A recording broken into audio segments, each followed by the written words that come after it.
میں جو آدمی مبتلا ہوتا ہے یا اس کا جو شکار ہوتا ہے اور وہ برائی کے راستے پر چل پڑتا ہے، وہ اسی لیے کہ اسے معلوم ہے کہ ہمیں اس کا کوئی نقصان نہیں ہونا، کوئی خمیازہ ہمیں نہیں بھگتنا۔ ملک کا اپنا ایک قانون ہوتا ہے، قانون کی پابندی آدمی کیوں کرتا ہے؟ اسی لیے کرتا ہے کہ اگر وہ قانون توڑتا ہے، قانون کی خلاف ورزی کرتا ہے اور پولیس کی نظر میں آ جاتا ہے تو پولیس گرفت کرے گی، اور پھر اس کے بعد ٹھیک ہے مقدمہ چلے گا، آپ مقدمہ لڑ بھی سکتے ہیں، وکیل کر بھی سکتے ہیں، جج تک آپ اپنی بات کہہ بھی سکتے ہیں اور اس کو مطمئن کر بھی سکتے ہیں، اور پھر یہ بھی ضروری نہیں کہ جو فیصلہ عدالت کر دے اس فیصلے کو نافذ بھی کر دیا جائے۔ بہت سی مطلب یہاں پر تو راستے میں رکاوٹیں ہیں، تب بھی آپ کیا کرتے ہیں؟ قانون توڑنے سے بچتے ہیں۔ لیکن دنیا کا جو قانون ہے یا یہاں کا جو نظام اور سسٹم ہے، اس میں برائی کرنے پر سزا تو ہے لیکن نیکی کرنے پر صلہ نہیں ہے۔ مطلب آپ نے قانون توڑا تو آپ کو سزا ہوگی، لیکن قانون کی پابندی کی تو ملے گا کچھ نہیں، ملے گا کچھ نہیں۔ لیکن اللہ تعالیٰ کا جو قانون ہے اس کی جو عدالت ہوگی وہاں نہ کرنے پر بھی ملنا ہے اور کرنے پر بھی ہونا ہے، دونوں چیزوں میں ہونا ہے۔ تو نیکی پر اگر کوئی چیز آمادہ کر سکتی ہے، خیر پر آمادہ کر سکتی ہے، اچھائی پر آمادہ کر سکتی ہے، تو یوم جزا پر ایمان ہے۔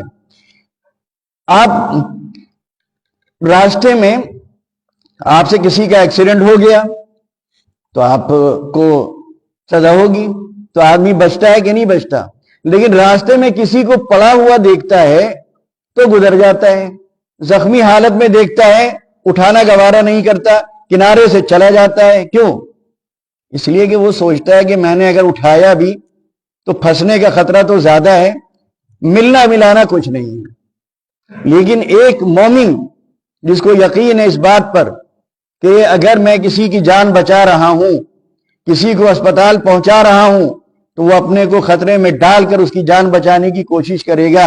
اس کی مثال کرونا کے زمانے میں یا کرونا کے ماحول میں آپ کو بہت مل جائیں گی، جب بھائی بھائی کو ہاتھ لگانے کو تیار نہیں تھا، کوئی کسی کو کھلانے پلانے کا روادار نہیں تھا، سب نے ایک دوسرے سے فاصلہ کر لیا تھا۔ اس وقت جو لوگ مر رہے تھے ان کی تجہیز و تکفین کے لیے ان کے قریب ترین رشتہ دار تیار نہیں تھے، لیکن اس موقع پر بھی مسلمانوں نے بڑھ چڑھ کر حصہ لیا، حتیٰ کہ غیر مسلموں کا اگر انتقال ہوا تو ان کو بھی انہوں نے شمشان گھاٹ تک پہنچایا۔ غیر مسلم بھوکا ہے تو مسلمان نے جا کر ان کو کھانا کھلایا، جبکہ انہی کے بھائیوں نے بانس سے ٹھیل ٹھیل کے ٹفن پہنچایا۔ کیوں؟ اس لیے کہ وہاں پر ان لوگوں کے ساتھ اچھائی کرنے پر کچھ ملنے کی امید نہیں تھی۔ کیا ملتا کچھ نہیں، بلکہ جان خطرے میں پڑ سکتی تھی۔ لیکن مسلمان کو یقین تھا کہ ہم جس کے ساتھ بھی کر رہے ہیں ہمیں اس کا صلہ آخرت میں ملے گا، جزا اور سزا کا جو دن ہے اس دن ہمیں ملے گا اور پورے انصاف کے ساتھ ملے گا۔ ایسا نہیں ہوگا کہ نیکی ہم کریں اور چلی جائے کسی سرکاری ٹھیکیدار کے یا سرکاری دلال کے ہاتھ میں چلی جائے، اس کے کھاتے میں چلی جائے، ایسا نہیں ہوگا۔ وہاں پورا انصاف ہوگا، ہم جو بھی اچھائی کریں گے اس کا صلہ ہمیں وہاں ملے گا، جو برائی کریں گے اس کا نقصان ہمیں وہاں پہنچے گا۔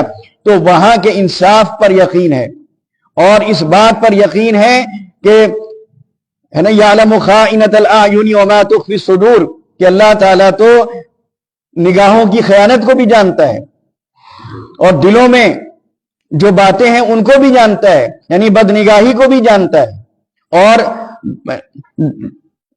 برے جو خیالات جو دل میں پیدا ہوتے ہیں ان کو بھی جانتا ہے۔ تو آدمی اور وہ بھی یہ بھی جانتا ہے کہ جب وہ جانتا ہے تو وہ پکڑ کرے گا، اور پکڑ کرے گا پورے انصاف کے ساتھ کرے گا، تو بدنگاہی سے بچے گا نہیں بچے گا۔ ورنہ آپ کو کوئی قانون دنیا کا بدنگاہی سے نہیں بچا سکتا، کیونکہ بدنگاہی گرفت میں آ ہی نہیں سکتی، پکڑ میں آ ہی نہیں سکتی۔ تو وہی پکڑ سکتا ہے جو دلوں کے اندر کی دنیا کو بھی جانتا ہو، آپ کی نظر کہاں کہاں جا رہی ہے اس کو بھی جانتا ہو۔ لا یخفی علیہ شیء فی الارض ولا فی السماء، آسمان و زمین میں کوئی چیز اس سے پوشیدہ نہیں ہے، کوئی چیز اس سے مخفی نہیں ہے۔ تو اصل ڈر تو اسی کا ہو سکتا ہے اسی کے حساب و کتاب سے آدمی ڈر سکتا ہے. باقی اور جو دنیا کا ڈر ہے، دنیا کے قانون کا ڈر ہے، اس سے تو بچ نکلنے کے بہت سے راستے ہیں، اور اسی بچ نکلنے کے راستوں سے کی وجہ سے آدمی ان کاموں میں مبتلا ہوتے رہتے ہیں. اب اس سورہ کی تلاوت کر لیتے ہیں. اعوذ باللہ من الشیطان الرجیم. بسم اللہ الرحمن الرحیم. ارأیت الذی یکذب بالدین فذلک الذی یدعو الیتیم ولا يحض على طعام المسكين فويل للمصلين الذين هم عن صلاتهم ساهون الذين هم يراءون ويمنعون الماعون. اس سورے میں کفار کا بھی تذکرہ ہے اور منافقین کا بھی تذکرہ ہے، اور دونوں میں جو چیز مشترک ہے وہ یوم جزا کا انکار ہے. ساری برائی کی جو جڑ ہے وہ یہی ہے، فتنے کی جو جڑ ہے وہ یہی ہے کہ وہ ایمان نہیں رکھتے، وہ یقین نہیں رکھتے کہ دنیا میں وہ جو کچھ کر رہے ہیں ایک دن وہ آئے گا کہ اس کا حساب ان کو دینا ہوگا. جیسے کہ کلکم راعٍ وکلکم مسئول عن رعیتہ، ہر شخص کو جواب دینا ہے، جواب دہی سے کوئی شخص بھی بچ نہیں پائے گا، چاہے وہ چھوٹا ہو، چاہے بڑا ہو، چاہے امیر ہو، چاہے غریب ہو. تو اس پہلی آیت میں اللہ تعالیٰ فرماتا ہے ارأیت، کیا آپ نے دیکھا، کیا آپ جانتے ہیں، کیا آپ کو پتا ہے کس کے بارے میں؟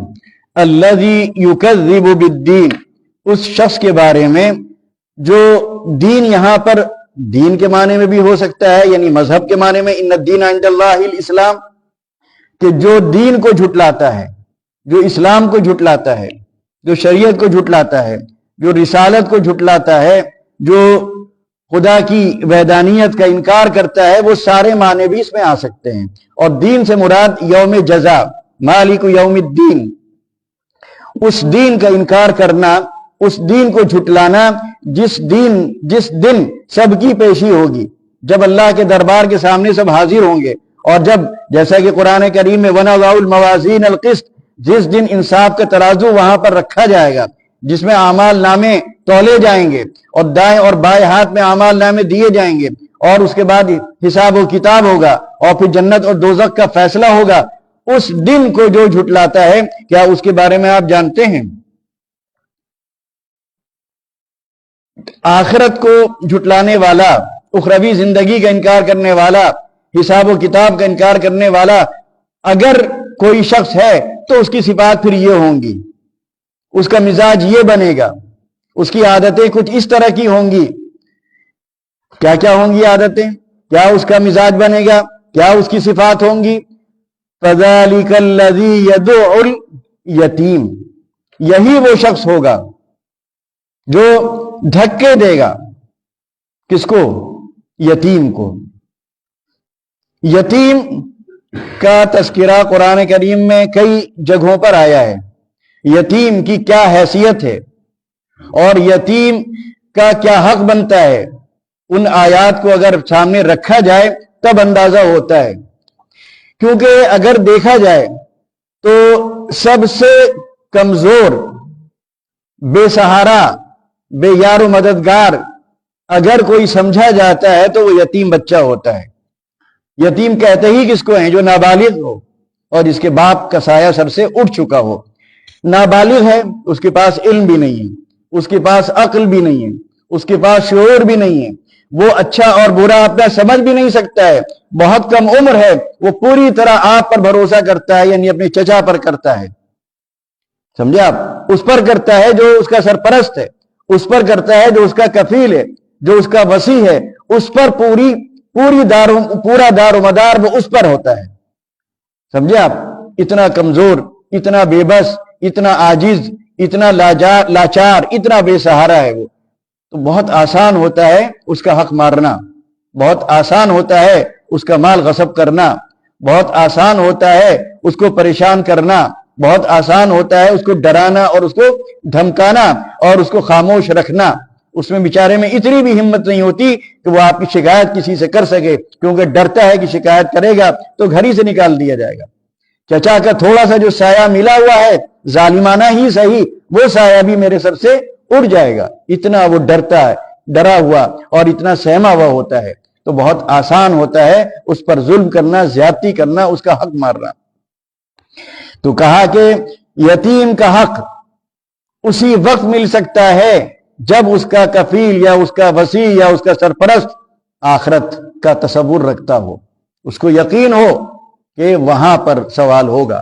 دنیا میں تو بچ سکتا ہے، قانون سے بچ سکتا ہے، لوگوں کی زبانوں سے بھی اپنے کو محفوظ رکھ سکتا ہے، کیونکہ بااثر ہے، پیسے والا ہے، صاحب حیثیت ہے، کوئی اس سے پنگا نہیں لے گا، کوئی اس کے مقابلے میں نہیں آئے گا، کوئی اس سے نہیں کہے گا بھائی اپنے یتیم بچے کا حق کیوں نہیں دے رہے ہو، کیوں اس کے ساتھ زیادتی کر رہے ہو، کیوں اس کو ستا رہے ہو۔ محلے میں کسی میں ہمت نہیں ہے کہ اس سے کہہ سکے، کیونکہ وہ ایم ایل اے ہے، کارپوریٹر ہے، پردھان ہے، بلاک پرمکھ ہے، نہ جانے کیا کیا ہے، سارا پیسہ ساری دولت اس کے پاس ہے، کل وہ سب کے کام آئے گا، سب کے لیے کھڑا ہوگا، سب کی ضرورتیں اس سے پوری ہوتی ہیں، سب جا کر آگے ہاتھ پھیلاتے ہیں، تو کسی میں ہمت نہیں ہوتی۔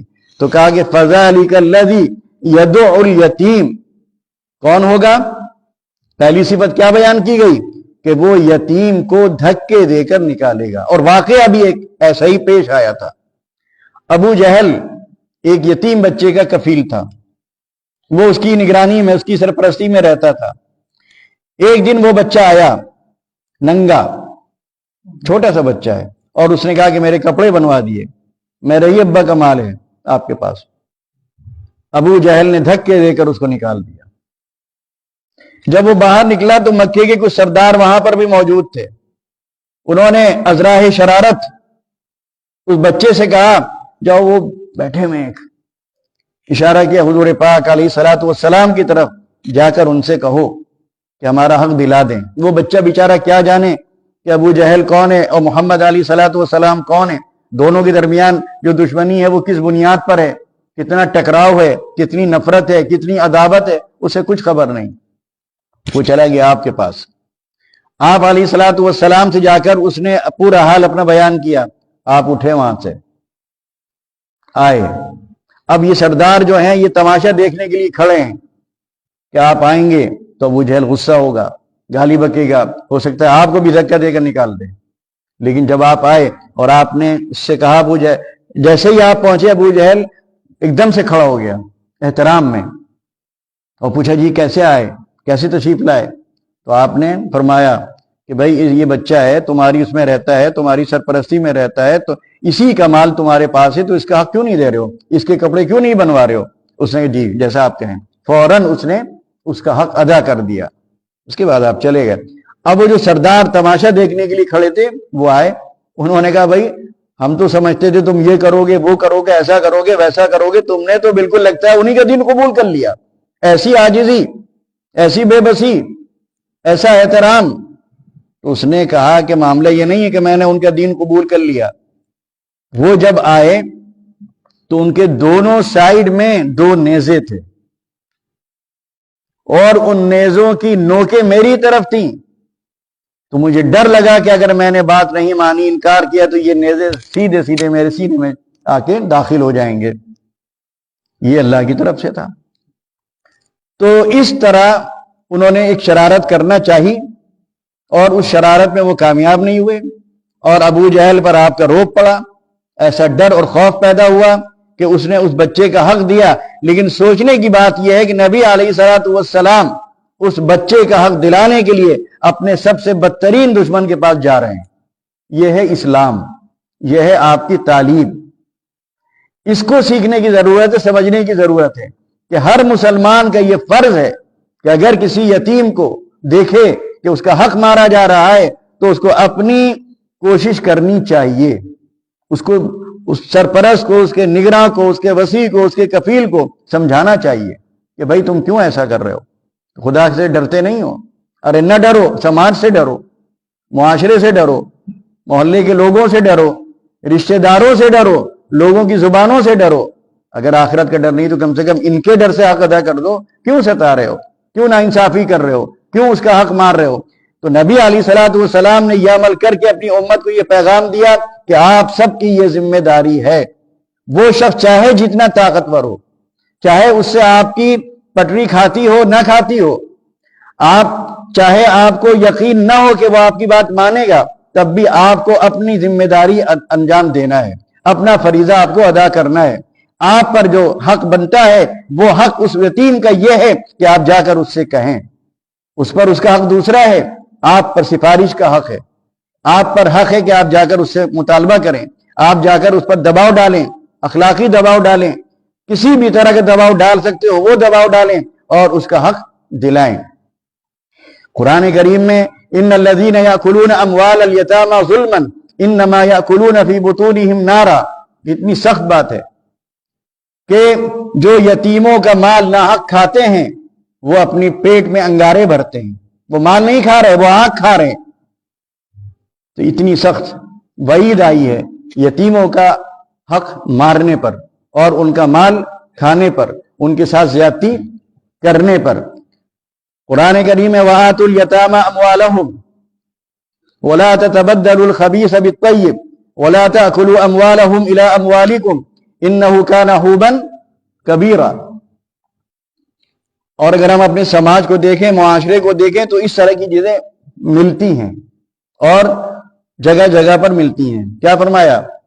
وَآتُوا الْيَتَامَى أَمْوَالَهُمْ، کہ یتیم کا مال کیا کرو؟ اس کو دے دو۔ مثال کے طور پر دو بھائی ہیں، دونوں صاحب جائیداد ہیں، دونوں کا کاروبار ہے، ایک بھائی کا انتقال ہوا، اب اس کا ایک چھوٹا سا بچہ ہے، تو چچا کی ذمہ داری کیا ہے کہ اپنے اس مرحوم بھائی کے چھوٹے بیٹے کا حق فوراً دے دے۔ یہ تو ہے وَآتُوا الْيَتَامَى أَمْوَالَهُمْ۔ اس کے بعد دیکھیے وَلَا تَتَبَدَّلُوا الْخَبِيثَ بِالطَّيِّبِ، کہ ایسا نہ ہو کہ بٹوارے میں، تقسیم کرنے میں آپ سستی چیز اس کے حصے میں کر دیں اور مہنگی چیز اپنے حصے میں کر دیں۔ ایسا بہت ہوتا ہے کیونکہ وہ بچہ نہیں سمجھ رہا ہے کہ زمین کی کیا ویلو ہے۔ مثال کے طور پر آپ کے 2 بیگھے کے 4 پلاٹ ہیں، کچھ وہ ہیں جو بالکل روڈ پر ہیں، کچھ وہ ہیں جو بہت کنارے اور پیچھے ہیں، کچھ شہر میں ہیں، کچھ دیہات میں ہے تو سب 2 بیگھہ۔ معصوم سا بچہ ہے، اس کو پڑھانا بہت آسان ہے۔ آپ نے کہا دیکھو تمہارے والد اور ہم دونوں کی 8 بیگھہ زمین تھی، ٹھیک، ہم 4 بیگھہ تمہارا ہوا، 4 بیگھہ ہمارا ہوا، 4 پلاٹ تمہارے ہوئے، 4 پلاٹ ہمارے ہوئے۔ بچہ بڑا خوش، بچہ تو یہی کہے گا نا کتنا انصاف ہے، 8 تھے 4 مل لیں۔ بچہ یہ نہیں جانتا کہ اس کو آپ جو دے رہے ہو وہ دیہات کا دے رہے ہو، اس کو جو آپ پلاٹ دے رہے ہو وہ پیچھے کا دے رہے ہو۔ وہ اگر 10 لاکھ کا ہے تو سامنے والا جو اپنے پاس وہ رکھ رہا ہے وہ 50 لاکھ کا ہے۔ یہ نہیں سمجھ رہا ہے۔ یہ ہے وَلَا تَتَبَدَّلُوا الْخَبِيثَ بِالطَّيِّبِ، چیز برابر بھی دینا ہے اور یکساں قیمت کی بھی ہونی چاہیے۔ ایسا ہی وَلَا تَأْكُلُوا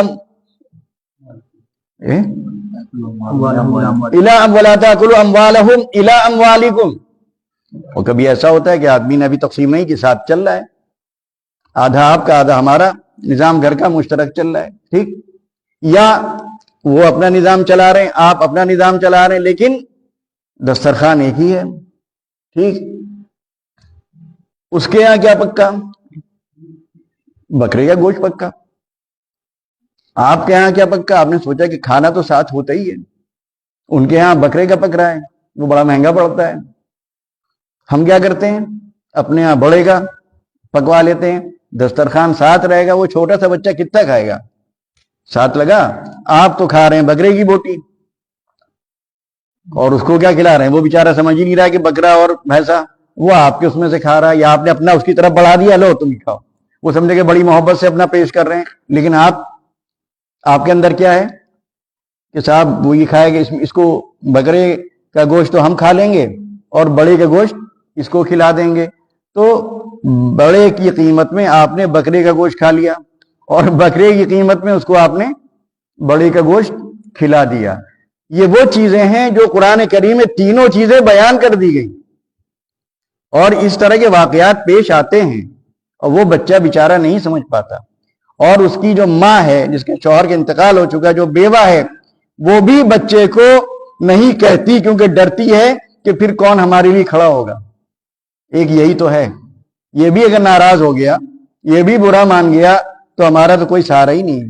لہذا وہ بھی سب سہتی رہتی ہے, برداشت کرتی رہتی ہے, اور یہ ناانصافیاں ہمارے سماج میں ان کا سلسلہ جاری ہے. اور یہ یتیموں کے ساتھ تو ہوتا ہی ہے, ایسے ہی بیواؤں کے ساتھ بھی ہوتا ہے, ایسے ہی متعلقہ خواتین کے ساتھ بھی ہو سکتا ہے.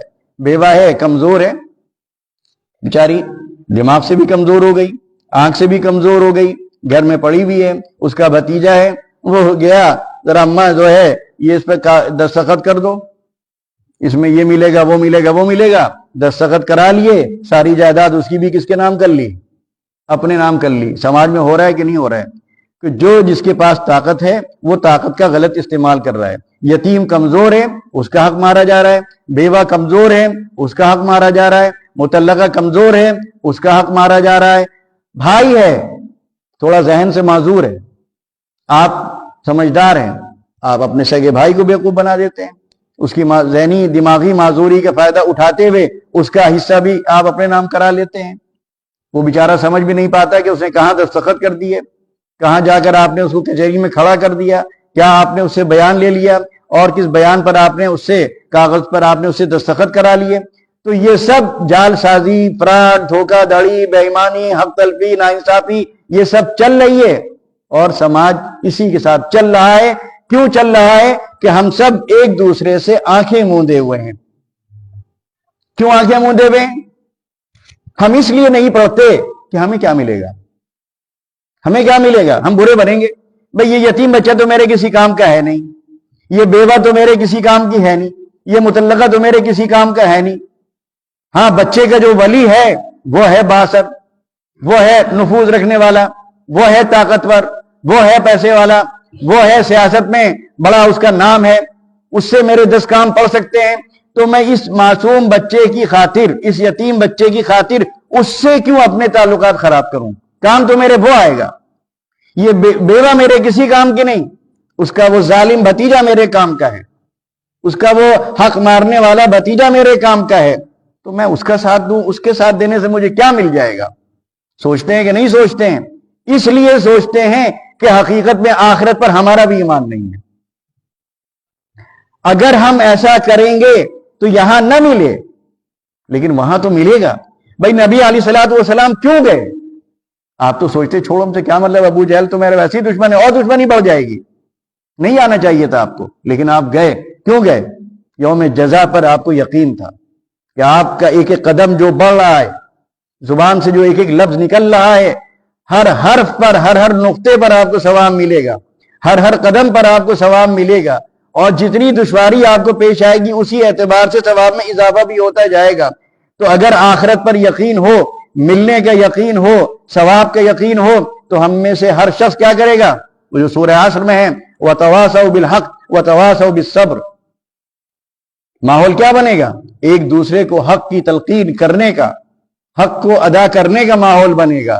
کیوں؟ اس لیے کہ جب آپ کو یقین ہوگا کہ اس تلقین پر, اس خیرخواہی پر اور اس دعوت پر, اس آمادہ کرنے پر آپ کو اللہ تعالیٰ کے ہاں ثواب ملے گا, تو نیکی ملے گی, اجر ملے گا, اس کی قیمت, اس کا معاوضہ ملے گا. تو ہم میں سے ہر شخص انشاءاللہ خیر کو اپنانے کی کوشش کرے گا, اور اس خیر کے راستے میں چاہے جتنی دشواریاں پیش آئیں, جتنی تکلیفیں اس کے سامنے کھڑی ہو جائیں, وہ ان سب کو گوارا کر لے گا, سب کو برداشت کر لے گا, کیونکہ ایک بڑے نفع کی امید ہے. راشن کی لائن لگتی ہے گھنٹوں. آپ اگر دیکھیں تو فجر سے پہلے سے بسا اوقات مٹی کا تیل لینے کے لیے لائن لگ جاتی ہے. کیوں لگ جاتی ہے؟ کیونکہ مٹی کے تیل کی امید ہے, مٹی کے تیل کی آپ کو ضرورت ہے. تو وہاں پر آپ کو نیکیوں کی ضرورت پڑے گی, اور جس طرح یہاں پر مٹی کا تیل ملنا یقینی ہے تو آپ لائن میں لگے ہوئے ہیں, آدھی رات سے لائن میں لگ گئے ہیں. ایسے ہی اگر ثواب کا یقین ہو, آخرت کا یقین ہو, نیکی کا اور اجر کا اور ثواب کی امید ہو تو وہاں پر بھی آپ اس طرح لائن میں لگ کر تکلیف اٹھا لیں گے، لیکن خیر کے کام میں بڑھ چڑھ کر حصہ لینے کی کوشش کریں گے۔ اس کے بعد فرمایا وَلَا يَحُضُّ عَلَىٰ طَعَامِ الْمِسْكِينِ، جس کا آخرت پر ایمان نہیں ہوگا، پہلی صفت اس کی کیا ہوگی کہ یتیموں کو وہ دھکے دے گا، کیونکہ یتیم سے اس کا کوئی بھلا ہونے والا ہے نہیں، کچھ ملنے والا ہے نہیں، وہ تو سارا دنیا ہی پر اس کو یقین ہے اور وہ یہی سمجھتا ہے کہ بس یہی زندگی ہے اور مر کھپ کے یہیں ختم ہو جانا ہے۔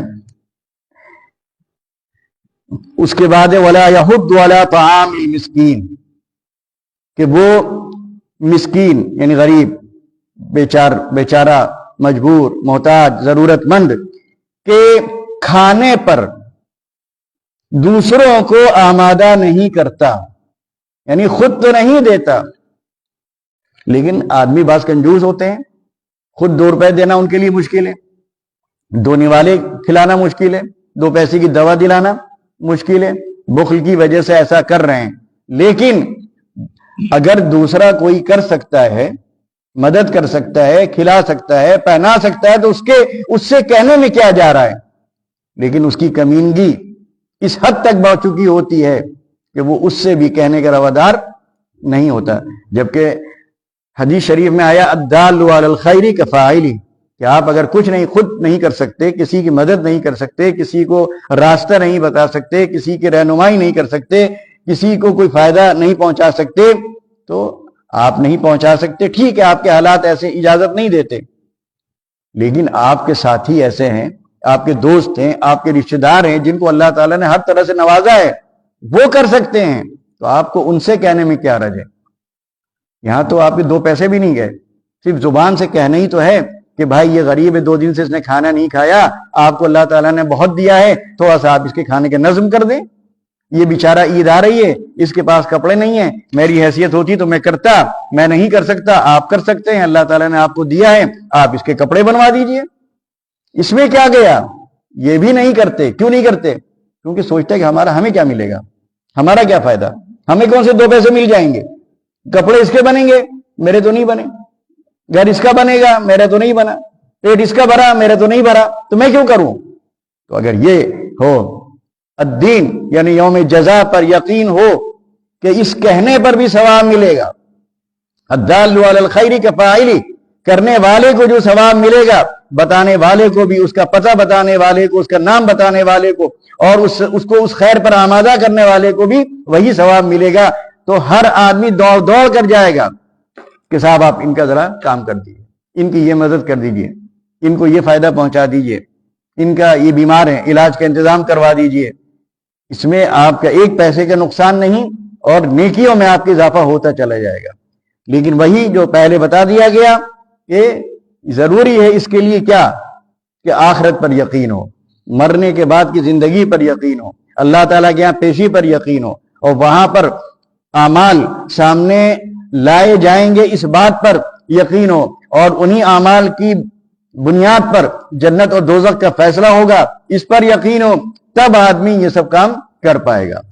اس کے بعد ہے فویل للمصلین، اب یہاں سے منافقین کا تذکرہ ہے، کیونکہ کافر تو نماز پڑھتے ہی نہیں تھے۔ فرمایا فویل للمصلین، ہلاکت ہے، بربادی ہے، ناکامی اور نامرادی ہے ان نماز پڑھنے والوں کے لیے، ان نماز یعنی نمازیوں کی صف میں شامل ہونے، نمازیوں کی صف میں ان شامل ہونے والوں کے لیے، حقیقت میں وہ نمازی نہیں ہیں، وہ نمازیوں کی صف میں شامل ہو رہے ہیں، وہ اپنے کو نمازی دکھلا رہے ہیں، نمازی ثابت کرنے کی کوشش کر رہے ہیں کچھ دوسرے فائدے حاصل کرنے کے لیے۔ تو فوائل للمصلین، اب ان کی جو صفت بیان کی جا رہی ہے، ایک مصلین وہ ہیں جو مسلمان ہیں، صاحب ایمان ہیں، ایک مصلین وہ ہیں جو منافق ہیں، دونوں کی نمازوں میں فرق ہے۔ الذین هم عن صلاتهم ساہون، یہ وہ نمازی ہیں منافق جو اپنی نمازوں سے غفلت برتتے ہیں۔ نمازوں میں غفلت نہیں کہا جا رہا ہے، نمازوں سے غفلت برتتے ہیں۔ نمازوں میں سہو ہونا، یہ تو صاحب ایمان کے ساتھ بھی یہ چیز پائی جا سکتی ہے، بھول چوک ہو سکتی ہے، ذہن ادھر ادھر تھوڑا سا جا سکتا ہے، ادھر ادھر کے خیالات اس موقع پر آ سکتے ہیں۔ یہاں ہے نمازوں سے غفلت برتتے ہیں، یعنی وقت پہ نہیں پڑھتے، ٹالتے رہتے ہیں، یہاں تک کہ وقت اس کا نکل جاتا ہے، جاتے بھی ہیں بے دلی کے ساتھ جاتے ہیں، کوئی توجہ نہیں کرتے، ڈھنگ سے وضو نہیں کرتے، ڈھنگ سے نماز نہیں پڑھتے، نیت تک وہ نہیں کرتے، بے نیت چلے جاتے ہیں۔ اور اسی طرح جس طرح خشوع خضوع ہونا چاہیے اس خشوع اور خضوع کی طرف بھی توجہ نہیں دیتے، اکثر چھوڑ دیتے ہیں، پڑھنے بھی نہیں جاتے ہیں، اور پڑھتے بھی ہیں تو ذرا بھی ان کا دل نماز پڑھنے میں نہیں لگتا ہے، بس مقصود لوگوں کو دکھانا ہوتا ہے، دائیں بائیں دیکھتے رہتے ہیں کہ لوگ انہیں دیکھ رہے ہیں کہ نہیں دیکھ رہے، اور اگر انہیں معلوم ہو کوئی دیکھنے والا نہیں ہے تو شاید پڑھنے بھی نہ جائیں گے۔ تو یہ ان کی نمازوں کا حال ہے۔ الذین هم یراؤون، اور یہ وہ لوگ ہیں کہ نماز بھی دکھانے کے لیے پڑھتے ہیں، اور جو کام بھی خیر کے ہیں، اچھائی کے ہیں، وہ بھی دکھانے کے لیے کرتے ہیں، اللہ کے لیے نہیں کرتے ہیں۔ ان کا مقصد دنیاوی شہرت ہے، ان کا مقصد ناموری ہے، ثواب کے لیے نہیں کر رہے ہیں، اجر کے لیے نہیں کر رہے ہیں، اللہ کی رضا کے لیے نہیں کر رہے ہیں۔ لہذا جیسے کہ آتا ہے ان اول من یقضی یوم القیامۃ علیہ، کہ سب سے پہلے قیامت میں جو فیصلہ ہوگا وہ 3 آدمی ہیں، وہ سب مراؤن ہیں، یعنی ریاکار، اس میں حافظ قرآن بھی ہیں، قاری بھی ہیں، عالم بھی ہیں، شہید بھی ہیں، اور ساتھ ساتھ بڑے کہنا چاہیے فیاض اور سخی بھی ہیں۔ وہ سب یہی 3 چیزیں زیادہ تر آدمی انہی کے ذریعے شہرت چاہتا ہے، انہی کے ذریعے ناموری چاہتا ہے۔ تو کہا کہ پہلا فیصلہ انہی کے بارے میں ہوگا، پوچھا جائے گا کہ میں نے یہ نعمتیں دی، میں نے یہ تم پر کرم کیا، یہ فضل کیا، تم نے کیا کیا؟ تو وہ کہے گا جان دے دی، وہ کہے گا مال دے دیا، وہ کہے گا پوری زندگی میں نے تیری کتاب پڑھانے میں صرف کر دی۔ تو سوال ہوگا یہ سب کام تو نے کس لیے کیے تھے؟ لوگوں کو دکھانے کے لیے، شہرت کے لیے، عزت پانے کے لیے، پیسہ کمانے کے لیے۔ وہ تو دنیا میں ہو چکا، اب یہاں تجھے کچھ ملنے والا نہیں ہے۔ تو الذین هم یراؤون، یہ وہ لوگ ہوں گے جو آخرت میں بڑے محروم ہوں گے، کیونکہ آخرت پر ایمان نہیں ہے تو اس کے لیے وہ کر ہی نہیں رہے۔ اس کے بعد جو آخری صفت ان کی بیان کی جا رہی ہے وَيَمْنَعُونَ الْمَاعُونَ، معاون کے معنی زکوٰۃ کے لیے بھی لیے گئے ہیں، اور معاون کہتے ہیں بہت ہی معمولی چیز، معمولی سامان، چھوٹی چھوٹی چیزیں، جیسے سوئی ہے، تاگا ہے، کھرپا ہے، برچھی ہے، ہسیا ہے، لائٹر ہے، ماچس ہے، اس طرح کی ساری چیزیں۔ تو جن کا آخرت پر ایمان نہیں، یعنی جزا اور سزا پر یقین نہیں، وہ اتنے کنجوس ہوتے ہیں کہ اتنی چھوٹی چھوٹی چیزیں بھی اگر آپ ان سے لینا چاہیں تو نہیں دیں گے۔ کیوں؟ فائدہ کیا؟ آپ نے کہا ماچس، سوچے گا ایک تیلی کم ہو جائے گی، مجھے کیا ملا؟ آپ نے کہا ذرا دودھ گرم کرنا ہے، ہماری گیس ختم ہو گئی، کیا سوچے گا؟ میری گیس ختم ہو جائے گی، مجھے کیا ملا؟ سوئی مانگی کہ ہے، کہہ دیا نہیں ہے، کیوں؟ کون اٹھا کر دے، مجھے کیا مل جائے گا؟ اتنی دور جاؤں، تاپ سے نکالوں، ڈبیا سے نکالوں، پھر جا کر دوں، اتنا وقت میرے پاس تھوڑی ہے۔ تو اتنی چھوٹی چھوٹی چیزیں کہ اس کا کوئی نقصان نہیں، لیکن وہ بھی دینے کو تیار نہیں کہ ایک قدم اٹھا کر کون جائے، کون ڈبیا کھولے، کون لائٹر نکالے، کون ماچس اٹھائے، کون اس میں سے تیلی نکال کے دے، اس لیے کہ وہ سمجھ رہا ہے کہ سب بے سود ہے، بے فائدہ ہے، بے نتیجہ ہے۔ لیکن اگر اس کا آخرت پر یقین ہوتا تو دوڑ دوڑ کے لا کر دیتا، مہنگی سے مہنگی چیزیں لا کر دیتا، کیونکہ سمجھتا ہے کہ اس سامان جو میں دے رہا ہوں میرا تو کچھ نہیں گیا، لیکن میرے حصے میں نیکی لکھ گئی، اس پر مجھے آخرت میں ثواب ملے گا۔ جہاں پر مجھے نیکیوں کی سب سے زیادہ ضرورت ہوگی وہاں یہ نیکیاں میرے سامنے لائی جائیں گی، وہاں یہی چیز میرے نیکی کے پلڑے کو جھکا دے گی۔ اور یہی کبھی کبھی ایسا ہو سکتا ہے کہ اتنا بیلنس ہو جائے گناہوں میں اور نیکیوں میں کہ یہی سوئی مجھے جہنم سے نکال کر جنت میں پہنچوا دے، کیونکہ اللہ تعالیٰ کا ترازو بڑا نازک ہوگا، بڑا حساس ہوگا، وہاں تو ایک سوئی کا بھی وزن ہوگا۔ تو ہو سکتا ہے کہ ایک سوئی نجات کا ذریعہ بن جائے، ایک تاگا نجات کا ذریعہ بن جائے، ایک بٹن نجات کا ذریعہ بن جائے، ایک زاربن نجات کا ذریعہ بن جائے۔ کون سی چیز ایسی ہو جو آپ کے پلڑے کو جھکا دے؟ تو ایک ایک نیکی کو بچا کر رکھنے کی ضرورت ہے، اس کو جمع کر کے رکھنے کی ضرورت ہے، جو نیکی کا موقع ملے اس موقع سے فائدہ اٹھانے کی ضرورت ہے۔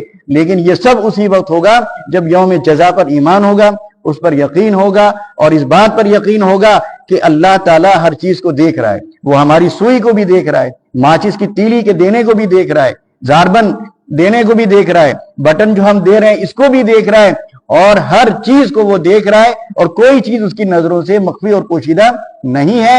اور وہی دیکھ رہا ہے، وہی فیصلہ کرے گا، وہی فیصلے کو نافذ کرے گا، وہی اکیلا ہے، کوئی اس کا ہاتھ نہیں پکڑ سکتا، کوئی اس کو سمجھا نہیں سکتا. جب یہ یقین ہوگا اور یہ ایمان ہوگا تو انشاءاللہ ہمارا معاشرہ ایک صالح معاشرہ ہوگا، ہمارا کردار پاکیزہ کردار ہوگا، اور ہر شخص ایک دوسرے کی مدد میں پیش نظر آئے گا. وآخر دعوانا ان الحمد للہ رب العالمین.